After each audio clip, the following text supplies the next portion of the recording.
Right on. I'm Daryl Becker here with an episode for Brave Relationship podcast in the future.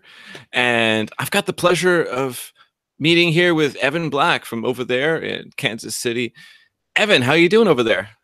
I'm doing great, Daryl. How are you? Yeah, it sounds a little forced when we've been talking for the last half hour, right? Yeah. But but Evan, I mean, I've been following you on Facebook, watching you for years with just your authentic posting, just Uh-huh. really laying out what's going on in your life, watching you and your wife Melissa connect Uh-huh. gradually over these years. And knowing that you're an aficionado or someone who likes nonviolent communication. Yes. um, yeah, I wanted to say, like, it's been inspirational, just like disclosure, like it was really helpful to, like, in times when I was single and just wanting something like what I was making up a story in my head. This is like my little inner narrative here, my Uh-huh. story that he's got it perfect and I can have that too. I'll just have to just follow this guy and watch what he's doing. So Oh yeah. yeah, something like that. Well, sometimes I thought, yeah, I'd like to be someone like if someone's seeing me and say, okay, I can someday somehow I can do what he's doing, and that it's in some ways not just for me, but also for all the people who are sort of gone down this path or trying to, well, find a meaningful, satisfactory, healthy relationship, and I just want to do what I can to, well, while continuing to, of course, do the things that brought me here to this point with Melissa, and but also being able to share what I have with others, and just hopefully help them to get further down the road with maybe fewer road bumps that I experienced in my journey. Wow, so you didn't always have it so perfect, and you No. had some road bumps. um and you might not have, I mean, I know NVC, or nonviolent communication, is a useful tool, but there's some other things too. I'm kind of curious, like, can you give me some examples of when it wasn't working so well in your past, and like some, like, what happened like that, you know? Well, yeah, of course, part of that sort of, I remember, of course, I'm not sure how, sometimes I tell these and people want me to summarize. I don't know how long form or try to keep the answer short. Oh, long form. We're Okay. good. We're Okay, good. good. Good. Well, a long time ago, of course, I remember, I think back in high school, I had, well, just a brief, like 3 month relationship with someone in high school. And well, it turned out it was happened to be like someone who was very jealous of my sister's singing abilities, and was, well, that awkward dynamic. But later on, well, of course, since I was very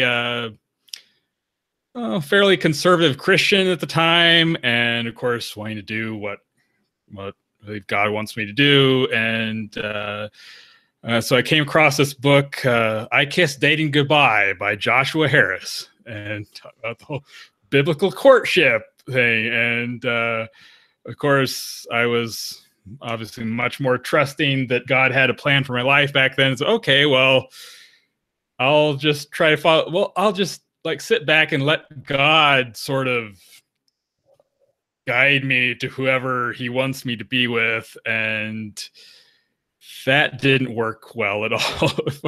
This is Who did God guide you to next? I was sort of wandering in the wilderness for many years after that point. I mean, there are some people I were interested in, but because I don't know, maybe, well, the idea that got a guy, it sort of led me to take on a more passive role as far as relationships go, and so nothing really happened for a long time until like maybe 9 years later. Okay, I'm well, not to say that God needs a little bit of help at that point, but just that maybe I need to make a more active role. I think I decided to maybe pursue some things, online dating, and just try to find more ways to actively meet people. And of course, there's a lot of things that well, I learned in the process of doing that, as far as that you can't really learn by just either reading books or just sitting back, hoping for some supernatural entity to sort everything out. But yeah, I'm trying to think how the I think I didn't discover nonviolent communication until maybe 2 or 3 years into that experience of more actively trying to pursue a romantic relationship. And I think when I discovered that in 2009, I'm trying to remember, it was just on some website, I think possibly related to peaceful parenting, although I don't have any kids, but I just was saying, well, if I were to have kids, how would I go about raising them? And then came across this book, Nonviolent Communication by Marshall Rosenberg, and started reading it, and wow, this just makes a lot of sense to me. And plus it fits out with, well, how I've interpreted things in the past, as far as and I've noticed since then, it just seems like well, although nonviolent communication isn't really widely known, I guess, compared to other books, I guess that I can see how the people that I enjoy being around seem to somehow naturally, even though they might not even be like fans of nonviolent communication, but they tend to like, well, making requests instead of demands, or just focusing on voluntary interactions rather than trying to manipulate or coerce people. And I just find myself naturally drawn to people who allow myself to make choices for myself. And of course, I want to allow other people to make choices for themselves, as long as it doesn't harm me or others. And try to remember how many different, there's probably some other resources I came across over the years. It's not really coming to my mind at the moment, but I'm just really grateful that how that sort of played into, well, of course, when I got involved with Melissa, she had one thing that was really nice, that she had previously read the book Nonviolent Communication even prior to us starting dating, and so we sort of had that foundation to build upon, that we didn't have like a huge amount of jackal language between us, shall we say. That and also, of course, Melissa also is a fan of liberty and voluntarist ideas, and that also, well, we're not in the business of trying to control each other, just each other to make our own decisions and try to decide together what we want, rather than one person needing to somehow sacrifice their needs for the other person and then getting resentful later. And I'd love if you could touch on that one, because I found that I did experiment in the last 6 years or so, or I would say, I guess the last 4 years before I got with my present girlfriend, in dating women who did not understand the ideas of liberty and voluntarism and the non-aggression principle, the kind of a lot of foundational things for some of the podcasts you and I both know of, like the School Sucks podcast, Complete Liberty, maybe, or places like that.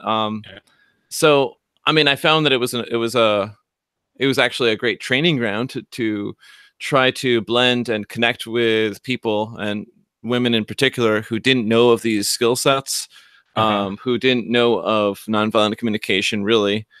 And I guess that's like kind of like, okay, so yeah, I did make sure this time around with Emily to do that. Like we both definitely coming from the vantage point of voluntarism and a few other commonalities. How did you come upon just the idea of liberty and voluntarism? How did that one pop onto your radar?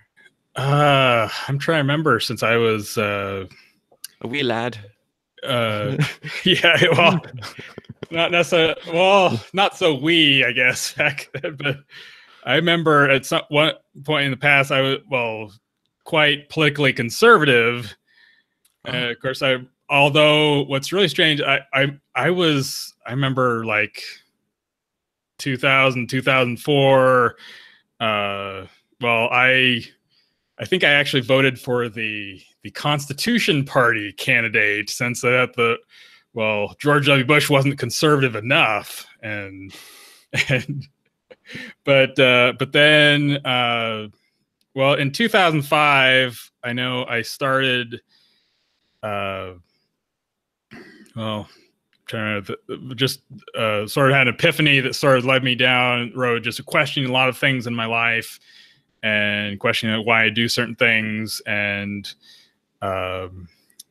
eventually, I was still a conservative Republican at the time, that started questioning, okay, well, maybe it's, actually, I think in 2007, watching the Republican presidential debates, and then Ron Paul bursts onto the scene, and then, oh, wow, this guy makes a lot of sense. I need to research more of what he's talking about. And I remember, eventually donating a lot of money to the Ron Paul campaign, which in retrospect might not have really paid off for me, but I got the lessons of, maybe it's not ideal to be involved in the political process, but just realizing there's certain things that, more as far as in my locus of control, rather than trying to, try to affect things in some far off land of Washington, D.C. But I think eventually that led me to sites such as, dailypaul.com and Lou Rockwell and a few other websites that sort of got down the path of voluntarism. And then, of course, Ron Paul did not get the Republican nomination in 2008. And then it sort of, of course, putting all this money and effort into that. And then around the election in 2008, I just thought, I've read some people talking about like just not voting out of principle. And I just think, maybe I'll just experiment with not voting. And so I experimented with not voting in the 2008 election, the most important election of my lifetime until the next one. And yes, and then somehow nothing bad happened. And it just like I don't know of any election since then. So I just thought, okay, I saved all this time going to like standing in line to, of course, assuming that my vote is actually counted, but who knows about that. And so I just haven't voted for the last 10 years, and I'm not, and it's freeing in a sense, as far as I not need to, so-and-so is doing this. I need to, let's post how bad this person is on Facebook because they're not doing what I want them to do. And it's just, and it's nice that no elected official is living rent-free in my head, unlike some of my other Facebook friends. And it's just and I guess I've just maybe started focusing, instead of trying to affect like what's going on in the Kansas government or the federal government. I just, okay, what can I do to help those around me? What can I do to make sure that at least I have the most autonomy that I can create for myself and those whom I love, and just focus on taking care of myself, and then just sort of letting the effects ripple out, rather than maybe if I just get like a few 100,000 people to agree with me and put this person in power, then things will be different, and then I'll be happy. And it just doesn't seem to work that way for them. So that makes sense. I mean, it kind of brought up a little question in my head, which was, so if you're not voting, just to start with, then how exactly is it that you are going to move the ball forward for yourself, for the people that you care for right now? Like, what are the tangible things that you take action with now to really make a life that you would prefer? Or things I do. Well, for example, I mean, I know you just got married with Melissa, and that Yes, was a yes, I did. party. Yes, Yeah. yes, I did And enjoy that. Yeah, and well, today marks 50 days since we got married, and yeah, sometimes people who know me are amused, and we keep track of like how many days since we started dating, and so today is 1,037 days of love and 50 days of marriage, and but yeah, obviously, of course, keeping that relationship strong as far as trying to keeping the lines of communication open, talking about what we like, what we don't like, what we might want to change, what's working well. And that's been going remarkably well of course, I don't have any prior experience with marriage, but I guess Melissa says it's going great compared to her previous marriage. So it's just trying to keep doing what we're doing. And I'm trying to think what else, other ways of course, overall, just like basic self-care, getting quality sleep, and plenty of water, and good quality food, and exercise, and meditation has also been helpful for me. I think now I'm up to 11 days on my current meditation streak, and that's been helpful as far as just time to just sit and be present. And since it's so easy to get sort of distracted by all the other stuff going on in life. But now, if I could interject, it sounds very like a Stoic approach, the ancient art of Stoicism, where you understand what's within your spheres of concern and what's within your spheres of influence. So you obviously have the biggest influence over yourself. Yes. And then next from there, a little bit out is Melissa. You both are in each other's spheres of concern and spheres of influence over each other. Yes. And then from there, you have probably other people that you're connected and close to. The folks that you work with, perhaps. You told me that you're working as an electrical engineer. Yeah. Yeah. So you connect with those people on the regular, probably. Yeah. And then it goes further out from there, and even like little piddling people of like affecting me by like letting me know over Facebook statistically how often am I reacting to your posts. Yes, I've been keeping track of that for the past few years too. Right, but that's an example though. It's like, in other words, it serves you on an internal level because you have an affinity to the number, to the numeric connection, but it also serves to connect to others like me, you see. And I'm throwing it out there as like, there's ways that you move the ball forward in a practical way. The political process, not so much. Yeah. Since I was saying, one example where, of course, 2008, after the presidential campaign concluded, I think summer 2008, I was thinking, if ideally we would want to be a place where, we're not relying on the government for certain things. What can I do to like help people practically in my community? And so I eventually got involved with one nonprofit that helps with adults learning to read and write, and also digital literacy and other basic life skills. It seems to be much more effective than complaining about the Kansas City Public School District and just somehow demanding that certain other people do certain things, rather than I can just contribute what I am good at math. I enjoy helping people with math, so I'll just spend this time helping whoever wants to show up at my class on Thursdays and just help them, rather than trying need to get permission from all these other people to somehow change something with the whole school bureaucracy or whatever. But rather than I can just do what I can where I'm at, and several people have benefited from that, and they've and it also helps, me helping them directly through the organization, rather than I just vote for someone who will supposedly do something for them, and then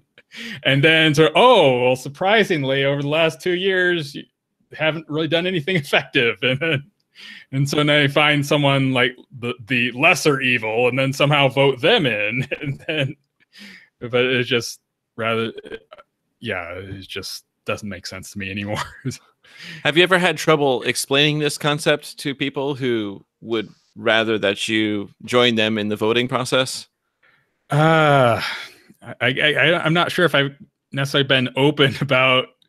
I guess I haven't really talked with that many people about, I guess, why I choose not to vote, or it just seems like, even though there's all these various controversies in politics, it seems like one thing that most people agree on is you need to vote, no matter how awful the system is, no matter how either ineffective or harmful the results are. You need to vote, and it just I guess maybe I've been less.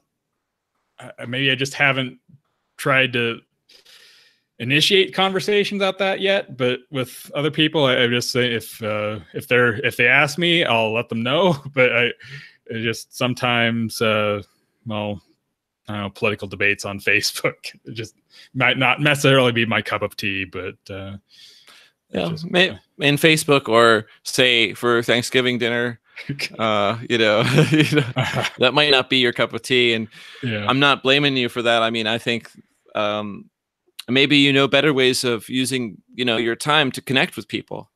I don't know, as far as trying to focus on what matters to them, and see if we have any commonalities, I guess, at the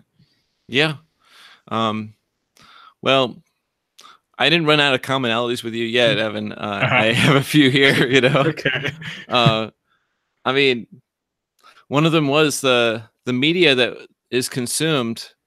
That's part of it, because I had a different path to liberty. I got there through suddenly having high-speed internet when I landed on the Big Island of Hawaii 10 years ago.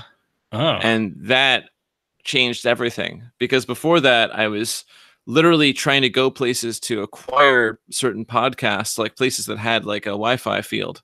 I didn't have that at home, I couldn't, because there was a dial-up connection. It was not even feasible. So I would only be able to find certain things here and there. I was coming from a very, what was that called? Progressive and liberal perspective. Very still believing in the Democratic Party, still believing that something could be done if only just, like, I don't know, 150 more laws were passed. Now it'll be okay, and that'll really show it'll keep everyone in line in the right way. And I just was getting really skeptical about that whole position. And then I moved here, and suddenly everything opened up. I was able to connect to the Corbett Report. I was able to find Gnostic Media. I was able to find through him Brett Venot of the School Sucks podcast. So Corbett Report and School Sucks are still something that I connect to, most especially the School Sucks podcast, which is really all about education. And I didn't even ask you this on the off-air discussion part, but did you ever hear me on any podcasts ever? I think I've heard you on some of the School Sucks podcasts. That's cool. Past. I know you're just making that up, but no. I think I started listening sometime, maybe it's 2012. I think I started listening to the School Sucks podcast, so been listening to it for a while. Right on. Yeah. No, I started in 2009. I was tapped into that one. So basically, like, right at when Brett was at episode 4. Wow.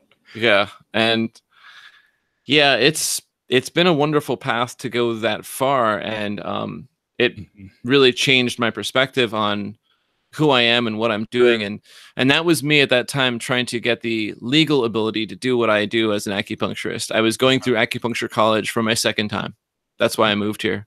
Uh-huh. And what that meant was I knew what I was doing already. I could pass the elementary courses without too much work and even the advanced Mhm. ones. So I had all this time to study the concepts of what is voluntarism? What is the non-aggression principle? Mhm. What is being consistent? That little value in Uh-huh. the needs inventory list of Uh-huh. NVC, Yeah. you know, and it made me more clear on the people that I wanted to spend time with and the people that I would wish to peacefully part ways with, which was at that time the person I was married to, Uh, and and that opened up an entire door of like how to reinvent my life along these lines. mhm. Brett gave me a great opportunity just to showcase my skills and get in front of more people, Mhm. and that really helped me out a lot. It helped me find people like you, Evan, like where I could say, Uh-huh. okay, I don't have it totally all together, because if I did, I would, certainly have certain things really well built out career wise and relationship wise Mhm. and other situations as well. So I would focus on who's got what I want, like Mhm. you, Yeah. and then I'd be like, okay, so how are you doing it? Uh-huh. And I'm some things of source I was not going to replicate, like notating the number of days of connection, for example. Well, yeah. That's you. But Yeah, yeah. other things I was seeing, well, actually, you focus on what you mentioned, connecting with people on based upon what's actually alive and important in them. Uh-huh. Yeah. So that part for sure I've been focused on. I I know maybe you might be one of those guys who works like full time or Yeah, yeah, I work full time. yeah. See, this is the thing. As someone who's self-employed and has been for years now, Mhm. there's really like feast and famine, but lots and lots of time, Uh-huh. you know. So if I have lots and lots of work, then that's wonderful. I've got lots of money. But Yeah. if I don't, then I have lots of time that I could leverage. Uh-huh. So I kind of get to listen to and actually create lots of different types of media. Um, but if you're actually showing up at the workplace and you're not like having a huge commute, I hope, um, Yeah. then how much time you have to consume things is limited. Mhm. It's probably like what you probably might prioritize just the connection time with Melissa and those you want to be with. Yeah, yeah, I try to. Although there's sometimes when I'm driving a car where I do have some time to consume podcasts or audiobooks. And, but Right yeah, on. fortunately, I just have a 15-minute commute from home to work. So Yeah.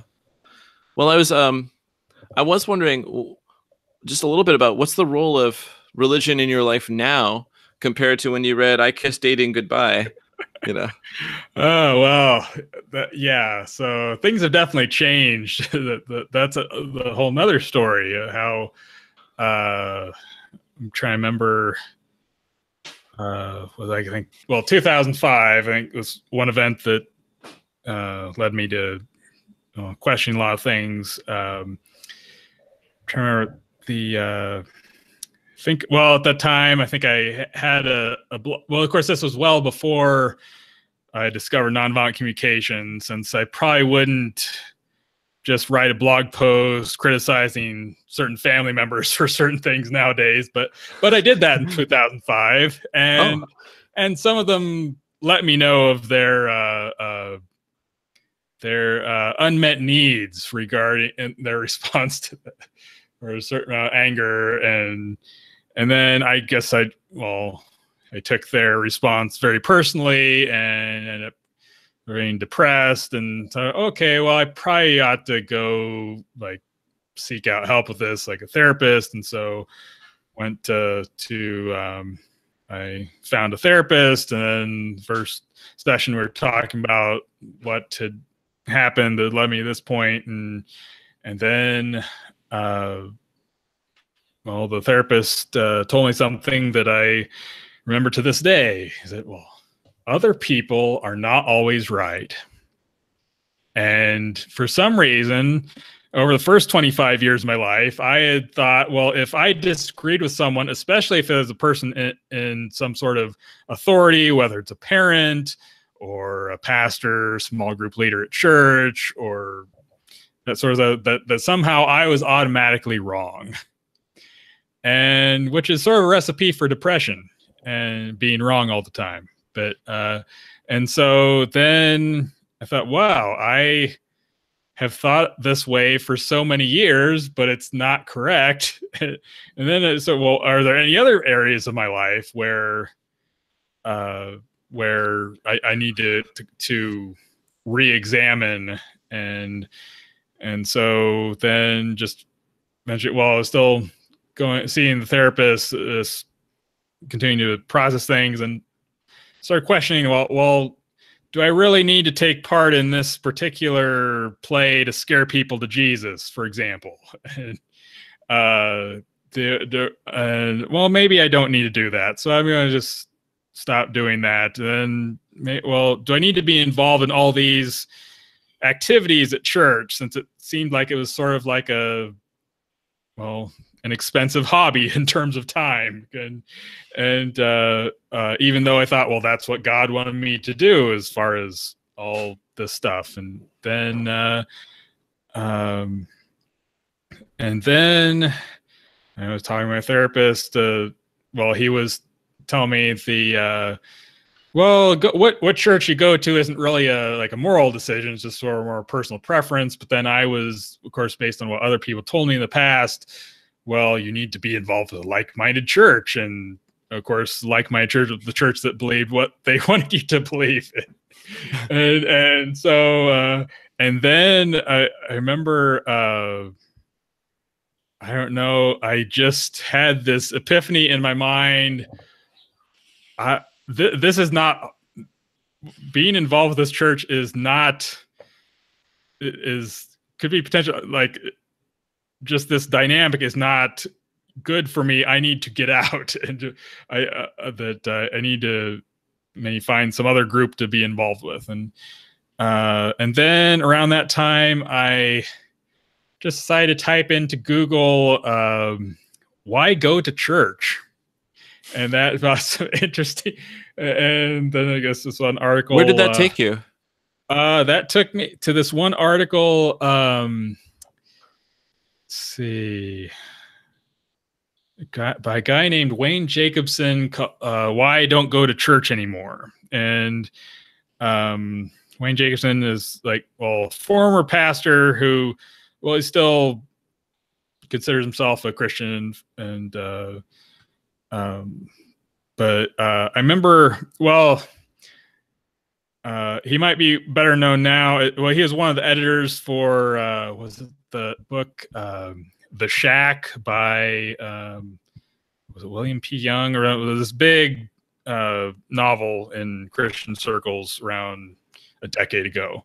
But and he had a podcast called The God Journey, which he posted with another person, and talked about just following God outside of organized religion. And wow, this is interesting. How does this work? And so I started listening to that and just started questioning, why am I involved in this whole church thing? Is this really what God wants me to do?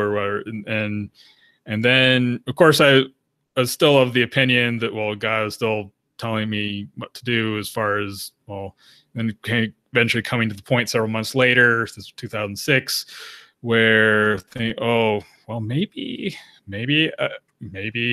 God is calling me outside of organized religion, and just not going to church at all, which is sort of a new concept for me. And so I stopped regularly attending church back in December 2006. And so I was still a Christian, but I wasn't going to church. And then, of course, a few people were not happy about that, and might have lost a friend or two over that. But But then when you're not going to church every week, then you're not getting that booster shot of this is the way things are. These are the things you're supposed to.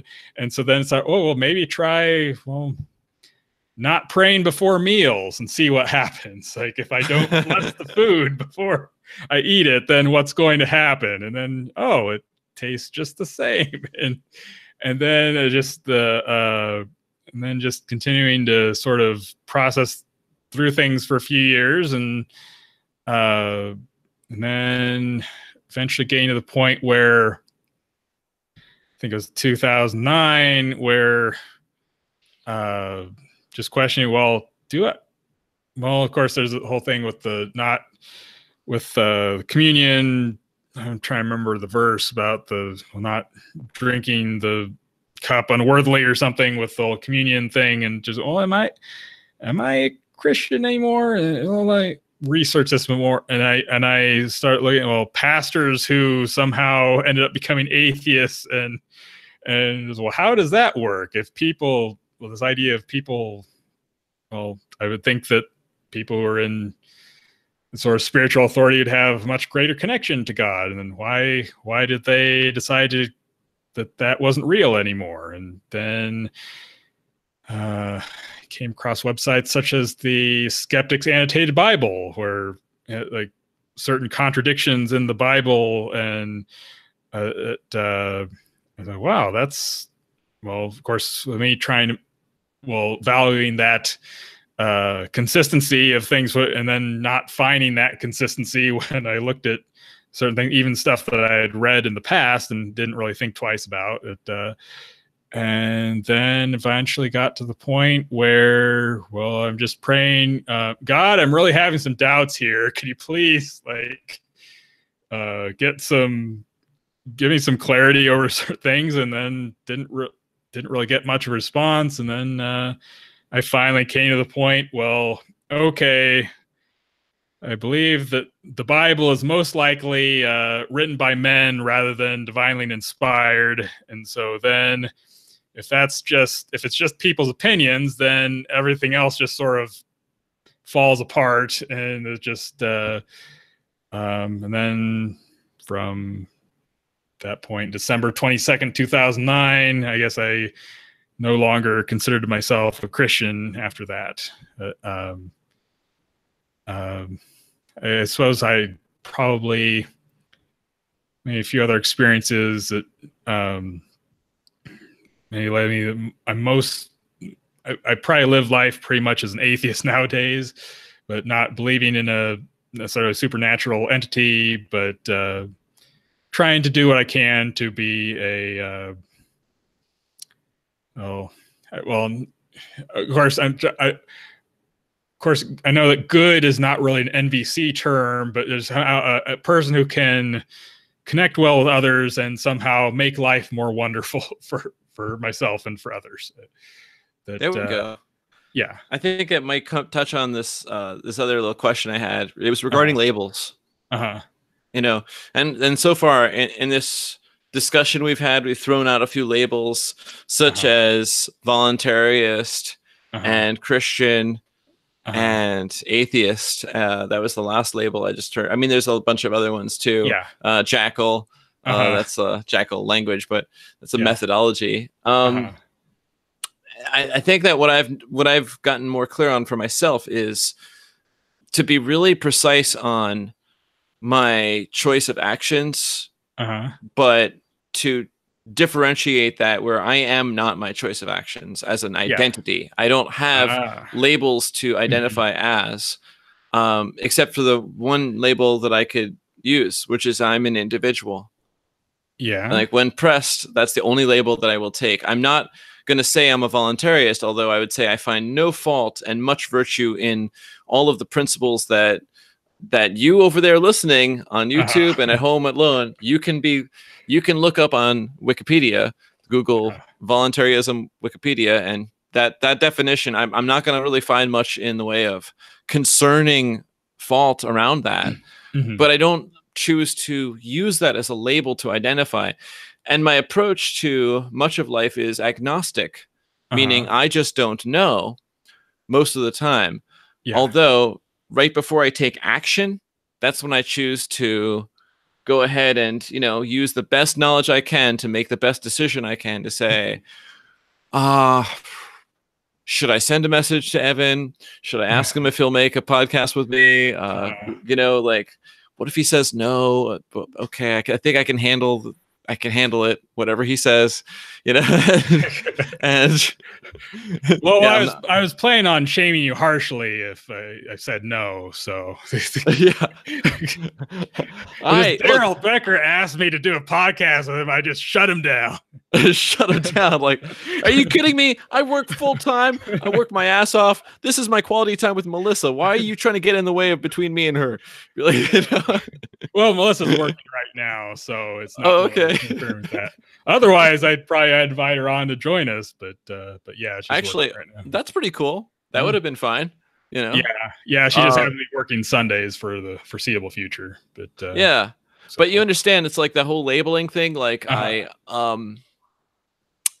grew up with two atheist parents. So they identified that direction. So I tried to understand all of these many, many religious people around me in highly Jewish and also Christian area of Westchester County, New York, which is a whole different environment than I think where you were starting. It's a different perspective. And still, seemingly, many of them, they are kind of doing some type of lip service towards these certain religions, maybe a little bit towards what you might have seen in church, for example. Yeah. And I just was on the outside of all of that being like, whoa, what's going on over there? And, because, I'm not in it, it's a club that I'm not in. And I tried to figure it out. And I was happy that one of the few, some of the few good things I did get from my parents was the approach of I don't know, which is the agnostic approach, which is to say, well, there's religions and a lot of people will take theirs very seriously, and it probably doesn't really matter that much. And but they're going to take it very seriously, so keep that in mind. Yeah, I can definitely see that value in not labeling yourself according to your belief or non-belief. Since I sometimes I think, well, I want to be known as more just someone who doesn't happen to believe in God. that I've seen other people who tend to make that a much larger aspect of their identity, and they don't seem to be happy, I guess, or at least how I would define happiness anyway. It can be a little bit of a setup to be a little like creating an identity around something that you're against. Yes. Like if my identity was like the swastika with a cross through it, like I'm against Nazis, but that's my identity, like that would be an odd thing. Like, why am I so passionate about that? It's surprising how many people are so passionate about that these days, but as far as being known to everyone as not Nazis. Here's like, I define myself by what I am not. I don't know, this one, I just thought of a related example is of course, in nonviolent communication, obviously talks about like asking for what you want rather than what you don't want. And I talk with some people about, well, like putting in a GPS, well, where do you want to go? Well, not Dallas, not Denver, not Seattle. It's not really going to get you much anywhere worth going if you don't know precisely like where you want to go. And that comes to a good closing question for this. It's just where we're going, right? Yeah. And you were giving me a little cool clue into Melissa has an interest in copywriting and that component of persuasion in print, and that's been a passion of mine for this last 2 years. Finally making a little money with that and applying it to my businesses. But I'm kind of curious, like in your trajectory of where you're going, Evan, like some folks, they want to like get land and build a house, and some folks want to, like, start a business or both, or have children. Or what's your trajectory that you want? Where are you wanting to go? What do you want to build? Oh, that's a good question. Well, of course, continuing or build my marriage with Melissa, although most likely just maintaining what we have and just trying to continue to, well, as we continue to grow and change. Well, we have ideas to possibly at some point buy a house next year, and that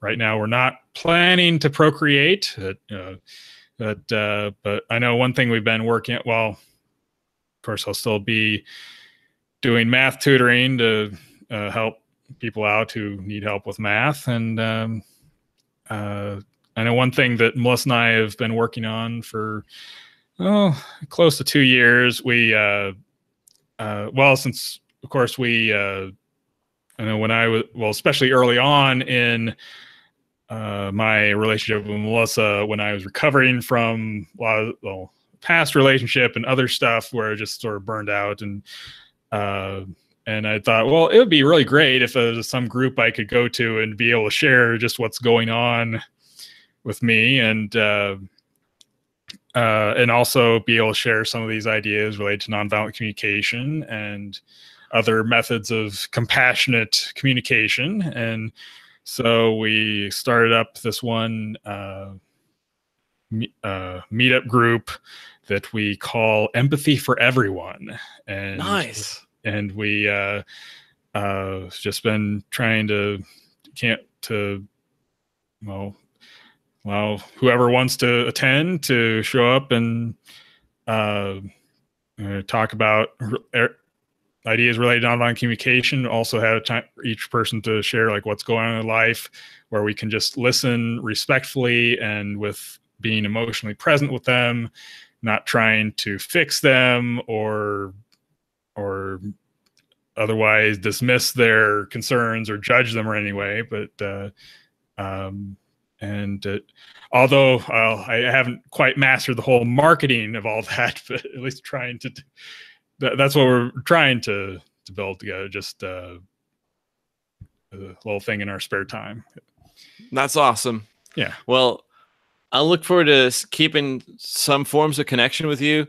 Frequently. That would be over Facebook, but that's the easy venue. But yeah, just to keep track of that. You're not the only one setting up an empathy group. I've got a friend over in Austin, Scott Swain, who's got similar, and there's many people who do that kind of thing. I like hearing that happen because that's very, very proactive as far as here's the change of what could really help the world out. And also connection with people is really vital and awesome, and providing that venue. Yeah. It's inspiring to hear you say you got that going on. So thank you for that. Yeah. Well, I thought it'd be more effective than, well, let's just like a change.org petition, just 100,000 signatures, get the president to make NVC mandatory. And then somehow everything would just be, somehow that would just solve all the issues then. But since that seems unlikely to happen and probably a waste of effort anyway, I just do what we can voluntarily. Evan, when you made nonviolent communication mandatory with your petition, I felt angry because now I have to talk like this. Yes. And my need for authenticity and a fluid flow of communication not quite being met. Would you be willing to not force me to use this stunted method of communicating? Yeah, we can make some changes. Thank you for that. Yeah.